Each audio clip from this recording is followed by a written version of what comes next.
don't know me, I'll do a brief introduction for those of you who don't. So my name is Travis Lindsay. I previously worked at the Center for Entrepreneurship on the administrative side of things for a while. There I helped, along with Philip, found the CSUF Startup Incubator. And then the last couple of years that I was at Cal State Fullerton, I also taught a little bit. Taught business planning, leadership, and at the MBA capstone level. That was 2019 to 2022, 2021.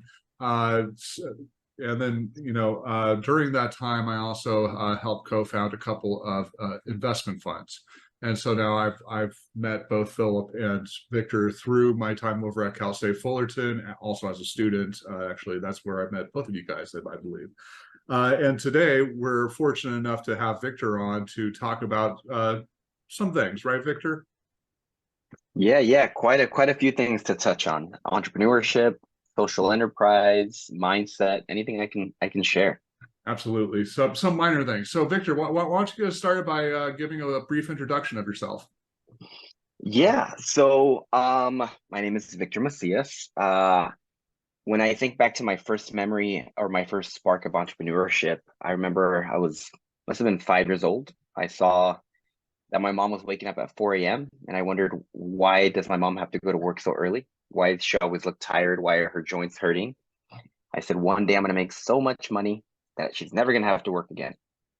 I didn't know how. That started my journey, which I can share in a little bit, of figuring it out. And it's been a journey since then. I learned that entrepreneurship is a vehicle to change your destiny. It stopped being about money and it became more about making a difference in the world. And so what are you doing now? What are some of the more recent things that you've been up to, Victor? I know that with through Cal State Fullerton, you've been working on social entrepreneurship. So maybe you could talk about that a little bit. Why is it important, and what does it matter to everybody who's here? Yeah, so maybe I'll talk about kind of my discovery of social entrepreneurship. So when I was in college, I was always kind of, doing side hustles. I always had projects on the side for fun. And I was implementing what I was learning in class and things were starting to take off. So I had a men's lifestyle platform. It's called malestandard.com. They give it kind of like GQ magazine. It was about becoming the best version of yourself. And the website started to grow. I did some collaborations with some brands like Gillette, like Dove Men, and started to become an authority in that space. Then while I was doing that, me and a buddy came up with this idea for a keto cookie, right? The keto diet was kind of starting off, and we said, what if we made a cookie?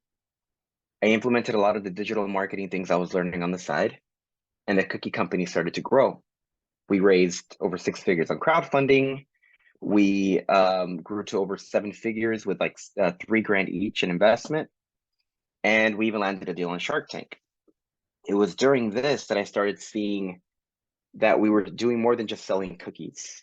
Our cookies were actually helping people lose weight. Like there were people that were 300 pounds and had lost 150 pounds. And they were like, well, your cookies keep me from cheating on my diet. So I was like, okay, so there's something more. That was a process. Ultimately, that company didn't make it.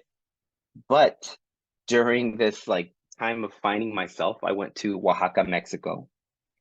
And I fell in love with the culture. My parents are from Mexico, but not from Oaxaca. And I saw that there were women that were weaving these bags, right? It was like right around COVID.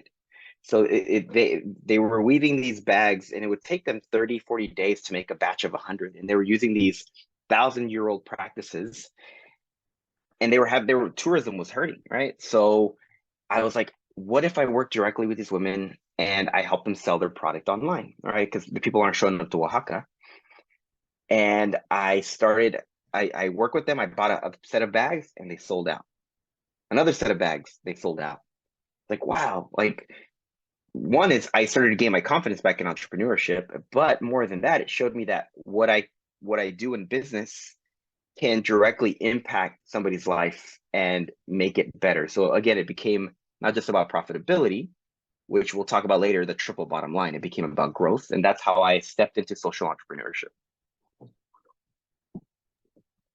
Well, since you brought it up, why don't you tell everybody what the triple bottom line is? Because I mean, I'm sure they're watching this and they're thinking, okay, I definitely want to become an entrepreneur, but maybe I also want to maybe have a nonprofit at some point. So, can you talk about how you could, merge those two different Yeah. things?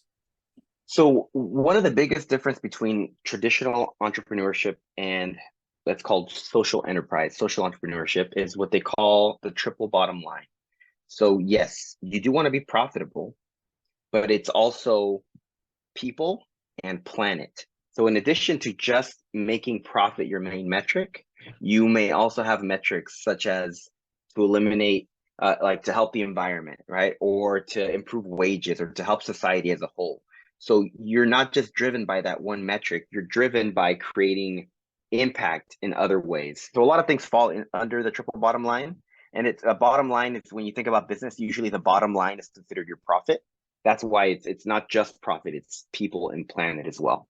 You actually strike that balance between the triple bottom line and having a profitable business? Because I mean, I could see this, and if you go too hard on the social aspect of it, it could become an unprofitable business, and you're gonna fail. So how do you strike that balance? Yeah, so well, one of the things that so I guess I'll go back and I've been working with the Center for Entrepreneurship, putting together a program called From Idea to Impact. And it's basically how do you take an idea and how do you turn it into an impactful business? And when you really look at it, it's still business fundamentals, right? So you want to make sure that you have an actual problem that needs to be solved. You need to have a solution and a business model that will help solve it. But with this is money is not the ultimate goal. So as an example, I mean, let me think of a we could say Tom's shoes, right? Everybody knows Tom's shoes. That's an example of a social enterprise.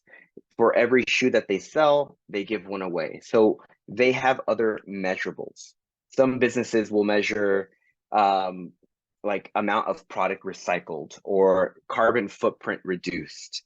So it's just about your endpoint isn't just the dollar sign. It's you take that and you work backwards through your plan.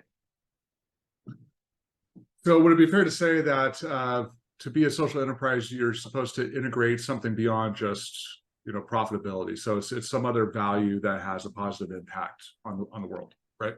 Yes, and the thing is, when you're going to pursue a social enterprise, it's got to be very heart driven, right? So many times, and what I used to think about business is it was very cold, very cutthroat. But when it comes to business, especially a social enterprise, it's what pulls at you, and a lot of times it's the things that we grew up around, right? If we grew up around poverty, a lot of times we have compassion, want to solve that problem. For me, a lot of it was immigrant rights. It was about equality and empowering communities. So I look for ways to design my business model to solve those things. So as the business grows, I also move forward towards solving those issues. So all this is rather complicated. I mean, heck, just starting a normal business, right, is complicated. I mean, just talking to you, how many businesses have you started throughout your life? What is it up to I now? mean, if we count side hustles, I'd say like 9 or 10. The ones that got some good traction, about Mhm. three. Okay, so you're in the double digits for businesses that you started. It's really difficult. There's a lot that's going on, and you're adding in that extra layer of complexity. And so everybody who's here, who's watching this later on YouTube or wherever, they're thinking, okay, why? Maybe I do want to do this. Maybe I do want to be a social entrepreneur and make money, and then also have a positive impact on the world, right? And on people, whether they're from Oaxaca or Austin, Texas, wherever the case may be. So, I mean, this is a leading question. Obviously, no part of the answer because I helped you on this a little bit. But what about like the online course that you've created? How does that help people get those skills and start on that path? So the online course is, I'm really And, proud of and it. I'm going to share my screen real quick just so people can see it a little bit. Yep. And the online course, for one, is we had a vision. How can we spread the word and make it easy for people to launch social enterprises? So for one, it's let's make it free. Okay. but there's a lot of free stuff out there. Okay, so what is free and that has value? So what we did is we took like the best lessons from the best minds at the university. We distilled it down into 7 modules that walk you through all of the business fundamentals. I mean, there is so much meat in this course. Everything from how can you become a successful entrepreneur in terms of mindset? How do you know if your opportunity is worth pursuing? How do you test your idea without spending a bunch of money? How do you design what's called the business model to actually help you reach what you want to reach? Funding. I mean, he's scanning through it. How to launch, how to scale, overcoming challenges and staying motivated. So I wanted to create a roadmap that if somebody followed this and did the exercises and did the workbooks, by the end of this, they'd have a business up and running.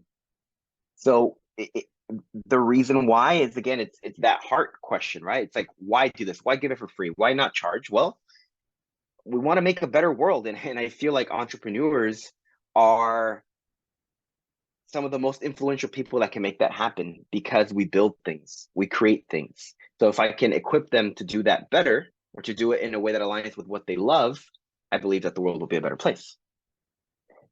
Jesse, she asked if the course recorded. It's recorded, so it's already been put together. What's beautiful about it is that it's asynchronous, so you can follow it at your own pace. We also have an online community, and that's where if you have any questions, we collaborate. It's going to be filled with a lot of resources, but we're there answering questions and helping you out. Right, and so it's asynchronous, and there's also an online community that's incorporated into that, where people have started to make introductions of themselves, and we're already talking, so making some progress. And Jesse, thank you very much for the question. And for everybody else, if you have a question, put it in the comments section, the chat, or just unmute yourself and ask away. This is a conversation, so that's all good. So Victor, what are some of the other key highlights, I mean, from this course? What do you think are some of the key takeaways that people who are maybe students at Cal State Fullerton? I think probably a number of the people here today are students at Cal State Fullerton. What are some of the key things that they're going to get from this course that they wouldn't from their classroom, or just from, normally, or learning about business from any other traditional source? What I'm most excited and passionate about is the stuff that's outside of your technical business, the mindset, right? How to overcome fear, how to take action. So many moons ago, I had this idea for a business that was going to change the world. It was going to be a platform, some software that was going to allow personal trainers to train clients online. Like, this didn't really exist back then. But I took my whole life savings. So real quick, this is the story about how you create a Peloton, right? Yeah, no, that's in an alternate universe. Oh, okay. So I put everything I have into this. I have a team in India helping me develop it. It's going to be amazing. They present it to me, and it's a working prototype. But I said, you know what? The button needs to be red, not green. You know what? I like what you did here, but can we add these 3 other features? You know what? The logo, I want the logo centered, please, please, please. What happened is I ran out of money. The developers stopped responding to me, and I didn't have the technical expertise to launch. And then a couple months later, I look, and there's a competitor that has seriously like a 5th of the features that I had, and they were thriving. What I learned later is it wasn't the button, it wasn't the logo. I was afraid. I was afraid that I was going to launch and it was going to fail. And guess what? It failed anyway. So one of the things that we focus on in the course is we identify these roadblocks. We all have our unique roadblocks. We all have this mental garbage that keeps us from pursuing our dreams. And throughout this course, there are exercises to kind of help you break through and to help you realize if it's fear or if it is a legitimate weakness. What do we do? Do we build a team? Do we get resources? How do we keep moving forward? That's something I'm really proud of. Yeah, and I mean, for everybody who's listening to this, I mean, I'm sure this is going to set off your BS detector, but I mean, it really does boil down to, I mean, the difference between a successful entrepreneur and one who's not successful is just keep on making progress day in, day out, all the time. I'm sure, Victor, there was probably, even when you were, taking that extra time deciding what the color of the button was going to be and where its placement was going to be. I mean, you were taking a lot of time, but you weren't actually, delivering on it. And so going out there, interacting with customers, getting more information, actually making some sales. I mean, that's kind of what it's all about. And especially now, I don't know how much everybody here follows like venture capital or investing in startups, but for at least this year, and probably going to spill into next year some as well, the amount of funding that's going into businesses is being pulled back significantly. I mean, in some situations, more than half of the previous amount of funding has been, removed from the market, and investors are more looking towards businesses that are profitable. And I think that's kind of the case all around, because money is more expensive nowadays. So yeah, I mean, like what Victor was talking about right there. I mean, you actually have to start making money pretty quick. Well, and along that vein, one of the modules is we talk about the MVP concept, Mm-hmm. the minimum viable product. And it's kind of designed so that you don't do that, so that you don't spend a ton of money, a ton of time, and launch only to realize that nobody wants what you've created.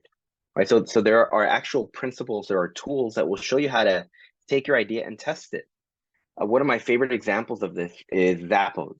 Right. Before anybody was really selling shoes online, the theory was, well, nobody's going to buy shoes online. You got to try shoes on.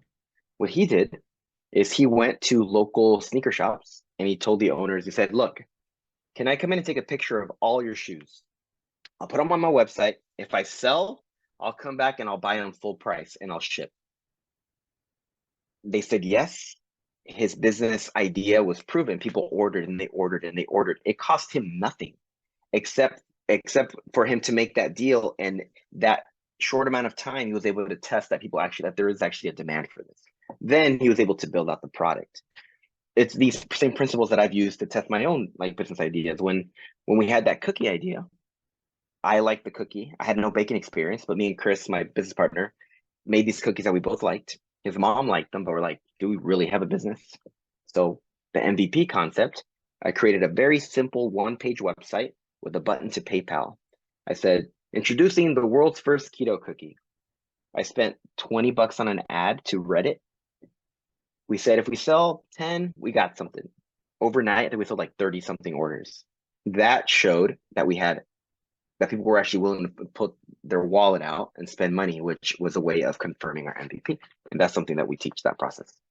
Yeah, absolutely. I mean, I think for a lot of businesses, most businesses, there's obviously some sort of, end goal in mind, the fully realized product, whatever that may be, or the fully realized, suite of different products, whatever those might be. But there are definitely intermediate steps to get to that point. So you could, scale that back to a point where you are capable with whatever internal resources that you have at the moment. You could actually start making some progress, start building it, start selling, start, making an impact. Right? Definitely. It's about starting. It's about learning how to test quickly and then learning how to take what works and scale that and double down. So part of that testing, Santana Snacks, I think you brought it up a little bit earlier on. I know this is your most recent launch. Maybe you could tell us a little bit about that and, shed some light on your process. I mean, like we've talked about, getting feedback and talking with people and, starting with the minimum viable product and launching that way through like the lean startup approach. But how closely do you adhere to all that? Oh yeah, I'll walk you through the exact process. And if I start to ramble, pull me back in. All right. So I'll just go. Absolutely. All right. So after the cookie, I learned a lot, but for a while I was like, you know what? I'm done with the food space. Thank you very much. I'm okay. But something kept pulling at me, right? Like people would call me and ask me for advice on e-commerce, on food. I was like, okay. But also, as a kid, I was very passionate about like my community, about Chicano rights, about immigrant rights, about the demographic shifts that were happening in the world. And I said, look, if I was to do this again, how would I do it? And I'd say I'd create something that's better for you and that serves a big problem that there is in the community. There's a statistic, there's a study, and I can link to it. I believe 45% of adult Hispanics are obese. Of kids, the Latino kids have the highest rates of obesity across all demographics. So it's definitely a problem, right? But I started thinking about growing up, and there is this nostalgia. I grew up in the city of Santa Ana, and one of my favorite memories are the ice cream man or the paletero would come by, and you'd buy the ice cream, or you'd get these chips and you'd put hot sauce in them, or you get hot Cheetos and Takis. And it's just, there's the sense of community, but they're filled with garbage, right? They're filled with junk. So I said, what if I took my favorite childhood snacks, made them clean, and focus, at least in the beginning, as a primary customer, the first generation Latino, which is me. Okay, in theory, that sounds like a cool idea, right? I'm passionate about it. It's in my heart. Is there a market? So I started with what we do in module 2 is I identified a problem and I tested it. I interviewed almost 150 people, and I didn't lead them. I didn't say, do you want chips? Yes or no. It was like, is this a problem you guys have? Right. Okay. Yes. Are you interested in a better alternative to the snacks that you love, that you grew up with? Yes. Okay. Of those snacks, which would you like better? And then you give categories. Chips, 80% chose chips. I'm like, okay, I was thinking to make something else. Chips. Now I have a concept. I have an idea. I don't have the money to go into full-scale production and start making chips. So let me further test it. I start working with some small batches of product. I have some friends that I work with from my last business, and I get these chips, and they're delicious. They're 100% organic. They're all natural. We use avocado oil, right? Like, they're vegan, they're gluten-free, and they taste freaking delicious. But then now let me further test. So I end up creating a landing page, and I can link to it if you want. I created a page with a wait list. And that here, I can link to it if you'd like. It's called launch.santanasnacks.com. And I asked, would anybody else want these? I did my pre-launch, Travis. In 1 week, we got over 10,000 signups. Wow. I'm like, oh my God, right? So that's for a bunch of reasons. But one is I knew my target market. There was a real problem. The problem was close to my heart and I wanted to solve it. I'm a part of that market. And now here's the interest. So I think we're almost at 18,000 right now. 18,000 people on our list. We're going to be launching on Kickstarter November 1st, El Día de los Muertos. But I've gone through this whole lean startup process and it works. And had I done this landing page and I got 3 people to sign up, well, maybe I don't move forward with the production, right? But so far, the indicators are showing that there's strong interest. Yeah, absolutely. And so just to summarize everything that you just went through right there, you identified the problem. Hey, there's obesity and other health issues in your community. And part of the reason why that's the case is because there's these snacks that are, not great for your health. So instead of, seeing that, oh, hey, here's a group of people that really likes these snacks, let me make more of those snacks so I can make a lot of money quick. You've decided, okay, let's get together. Let's figure out how we can make healthy snacks that also taste good and can actually address one of these social problems. And so then you went through the whole process. You interviewed 150 people. And real quick question on that front. When you did the interviews, were they in person? Were they through Zoom? How did you conduct them? The first part were in person. So Okay. one thing that you're going to learn is in your first surveys, you want them to be what's called open-ended. So you want to be very broad, right? Just talk to me about general challenges you're having. You find themes. Then I did like Google Forms for follow-up. And that was more specific. What flavors would you like? How much are you willing to spend? Do you want potato chips? Do you want cactus chips? Do you want like all of these things we asked, and then just let the data drive us. And that's how I've been moving forward. All right, and so from there you've been moving forward, and you've got, what was it, 18,000 some odd people have We're signed up? almost at eight. We're almost at 18. I expect by the time our Kickstarter launches, we'll be over 20,000 people on our waiting list. Wow, that is a lot. And how long did it take you to do that previously through Keto Cookie and Nui? When we did our first Kickstarter with Nui, with Keto Cookie, I think we had 1,000 people. And even Okay. when we did our second one, we had like 7,000. So that's why, like, a part of this is it went viral because we hit an, I guess we hit a vein, we hit a nerve, Yeah. and it's the alignment of a couple things. Better for you snacks are trending. The demographics for Latinos, but specifically primary first generation, is trending. I mean, look at the mainstream artists in the world: Bad Bunny, Peso Pluma, right? A lot of these people are in the culture, and it's just an intersection. So I know where to find them. I know what their problems are, and it seems like I'm addressing a problem. So the business hasn't launched yet, but these are just indicators of interest. Jesse has a great question. Actually, it's much better than any of the questions I've come up with. Jesse, you should be doing this, not me. So the question is, how did you reach out to those survey participants? Was it social media, paid ads? Did you just, find people on the street and start talking to them?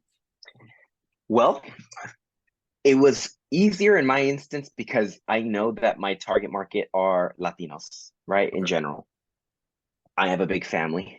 So this part was kind of easy. I could just ask my cousins and ask them to ask 10 friends, 20 friends. Now, it isn't always the same. Let's say you're passionate about pets. Okay, where do you go? You go outside of PetSmart, right? Or you go to a trade show about dogs. So you just go where you think your customer would be and who you're thinking of serving. Well, and I think that also hits on a more broader point about doing startups. You want to try to do a startup in an area that you already somewhat understand, right? Or, better yet, have worked in, have lived in, have really experienced from the inside out, from all, different perspectives as you can. So you've experienced this from the perspective of a kid, going out to the ice cream man. What was the term for the ice cream man? The paletero, which is he sells paletas, which are like ice cream pops. All right. Well, I took 3 years of Spanish, maybe three more, and I'd be able to remember that. But unfortunately, I was not a good student, and I was a professor. So there you go. But so you've experienced it from that perspective. You've experienced it from the perspective of somebody who has created a business, centered around healthy snacks before, and so all this is kind of just built up. Plus, throw in your education in entrepreneurship. And you're able to start Santana Snacks, and you're off to a much better start than you otherwise would have been, right? Yeah, So, and I think something to take away real quick is I've done businesses with the end goal being money, mhm. and eventually I hit a wall. It's not fulfilling anymore, or it gets really hard, and I just let's do something else. The ones that have done the best are the ones where I've been my customer. So you touched on it, right? Male standard, I was into lifestyle, I was into fashion, things like that. Keto cookie, I was on the keto diet. I lost 40 pounds on keto, right? Here I am the part of the market. It's just so much easier to market to if you are the target market. There's a lot of nuances that you can pick up on. Not mandatory, but it just makes it easier. Right. No, absolutely. I mean, there are, of course, examples of people who create businesses in industries that they really have no previous experience in. I mean, those are special situations. I really can't think of any offhand. Maybe like in the early tech days where they were translating, normal businesses into the tech space. I'm thinking of like Mhm. PayPal, for example. They didn't really have all that much experience. I don't recall specifically with payment transfers, but they knew the tech. And so, I mean, Mhm. there's exceptions to the rule, but by and large, if you know the space, if you worked in it, if you've volunteered in it, right? So we're talking about social entrepreneurship here. If you see a social problem that you want to address, one of the best ways to get involved is to start, donating your time, really figuring Yep. out the space and experiencing it. from every perspective that you possibly can. So besides all that, Victor, besides, going out talking with customers, getting experience in the space, what other advice do you have for people that are thinking about going down this pathway of social entrepreneurship? I would say, besides what we talked about, the emotional stuff, I would say think problem first. Okay. A big mistake made, and I've made it many times, is we think we have this great idea and it's going to work. Just ignore everything else Right, because I know it's going to work. We don't do a right, survey. We don't do any of that. It's going to work. That's a quick way to lose a lot of money and a lot of time. If you have a hunch, if you have an intuition, verify, focus on the problem. It's obsessed with the customer research. There's so much data out there. I mean, even me being in this market, like I told you, I did a ton of market research. I researched the Latino market. I understand now how to segment that market. I understand where they spend most of their time on media, their buying behaviors. Just right, I could have said, well, I know it. I'm the customer. No, make sure that there's an actual problem. Make sure that people are willing to act, not just tell you that it's a good idea. Oh yeah, I love it. People could tell me that. But it isn't until I ask for their email and they sign up that I know that they're interested. It isn't until I sell them a product out of my trunk that I know they're actually willing to spend money. So problem, then solution. yeah, I couldn't agree more with that. Working at the incubator, working for the Center for Entrepreneurship, working in investing for the last, decade plus. I mean, I see a lot of people, especially first time, not even necessarily first time entrepreneurs, but mostly, and they have this great solution and they're basically looking for a problem, and it just rarely, if ever, works out. It's just too hard. So besides, our online course from concept to impact. Actually, what was it? Idea impact. From idea to impact. Sorry. So besides the online course, what other resources do you recommend people use? I mean, besides the course, and then obviously Cal State Fullerton Education and the incubator. I'd say, I mean, books, right? I'm always big on books.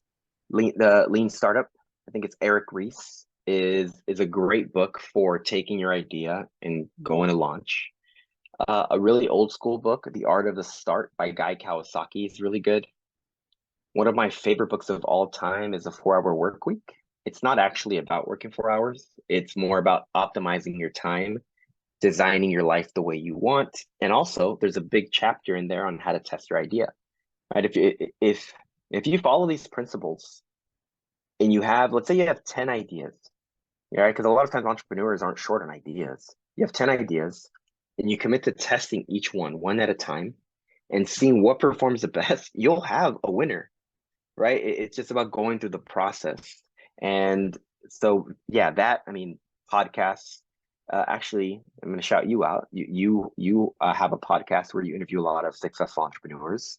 So I spend a lot of time listening to podcasts. Yeah, absolutely. I mean, that's something that I've seen pretty much every leader in the community that I can think of, business leaders, military, sports, whatnot. Learning is a key component of their success, because no matter what, no matter how much personal experience you have, you don't know everything. You don't know different perspectives on stuff. So reading is a tremendous way to supplement that, and throw in listening to podcasts or watching videos of interviews or whatever the case may be. All right. So wrapping this up on my end, what other general advice do you have? It doesn't even have to be about entrepreneurship or social entrepreneurship. It could be, about, betting on the game coming up on Sunday. What other advice do you have for people, Victor? Yeah, actually, Jessie asked a question. I want to answer it real quick. Oh, She asked for names of specific podcasts.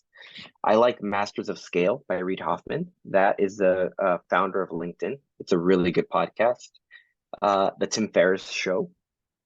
And there's this book called Tropical MBA, which is about nomadic living and remote work. These are people that start businesses and they go live in Thailand and run them, right? Or they live in Mexico City. So it's about traveling the world.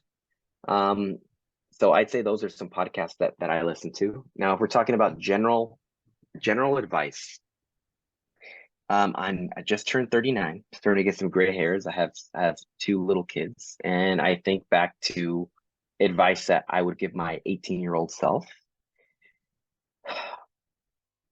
It's aim big, right? Even when we had Shark Tank, for example, Shark Tank was such a long shot. I think we calculated 0.01% of people get on the show and like get a deal, right? Like super, super low. But we still went for it. And we weren't just happy to get on the show. We went to win. So whatever it is that you want, go to win. I forgot who quoted it, but I read somewhere where it takes the amount, the same amount of energy that it takes to be average or to be good and to be great isn't that much different. Like aim for big goals, because most people are aiming for mediocrity. They're aiming for average because they think it's attainable. There are less people and less competition when you're aiming for something great. So whatever it is, go after what you really want, because either way you're going to learn. Great advice. Yeah, I mean, to that, yeah, I don't think it was with you. I think it was with somebody else, but there's a number of podcasts out there that talk about like stoicism and stuff like that. So that's good. And there's obviously, Harvard Business Review has some good articles there, some good podcasts, I'm sure. So yeah, look out for that stuff. And then there's also a lot of podcasts, and I think you mentioned a couple of them, Victor, that take people through the process of actually launching a business. One of our professors, Dr. Atul Tekshadani, a number of years ago for one of his courses, required students to listen to a podcast of somebody who was, starting a business for a first time, and they were a journalist and they've done podcasts before, and so they went through the whole process, and it was a new disaster that they found every week, or something else that they had to overcome. So thank you, Victor.